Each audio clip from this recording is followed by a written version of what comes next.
আসসালামু আলাইকুম। আজকে গরুর গোশত রান্না করব। আমি কড়াই বসিয়ে দিচ্ছি, এখন তেল দিয়ে দেবো।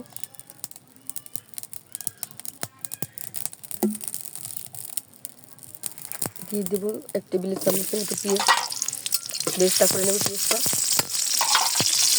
পেঁয়াজ বেরেস্তা করা হয়ে গেছে। এখন 2টা এলাচ, 2টা দারচিনি দিয়ে দেবো, একটা বড় সাইজের তেজপাতা দিয়ে দেবো।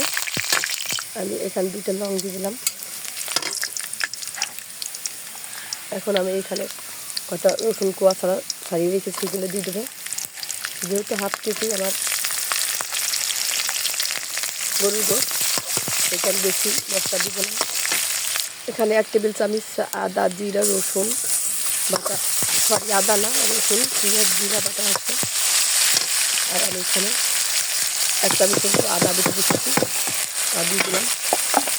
এখন আমি মশলাটা ভালোভাবে কষিয়ে নেব। এখানে লবণ দিয়ে দেবো, আর বাকি রয়েছে হলুদের গুঁড়া। 1 চামচ হলুদের গুঁড়া দিয়ে দিলাম, মরিচের গুঁড়া দিয়ে দিলাম 1.5 চামচের মতো। দেখুন মশলাটা আমার ভালোভাবে কষানো হয়ে গেছে। এখন আমি গোশতটা ঢেলে দেবো।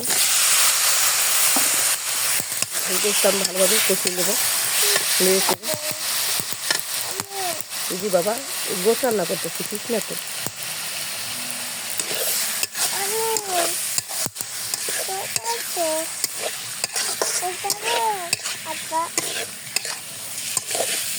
এখন এটা আমি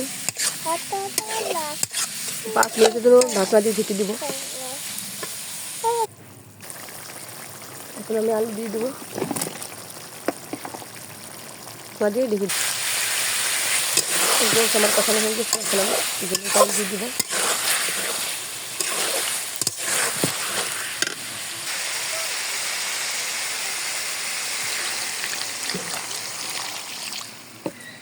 হয়ে গেছে। আমি এখন এখানে 3টা এলাচ গুঁড়া করে নিয়েছি, আর 1 চামচ জিরা, এগুলো আমি এখন দিয়ে দেবো। রান্না আমার হয়ে গেছে। এখন আমি 1/2 চামচ টেস্টি সল্ট দিয়ে দেবো, দিয়ে নামিয়ে নিব। দেখেন আমার রান্না হয়ে গেছে। আজকে এ পর্যন্ত, আবার নতুন কোনো ভিডিও নিয়ে আপনাদের সামনে উপস্থিত হব। সে পর্যন্ত ভালো থাকুন, সুস্থ থাকুন। আমার চ্যানেলটা সাবস্ক্রাইব করুন। আসসালামু আলাইকুম ওয়া রাহমাতুল্লাহি ওয়া বারাকাতুহু।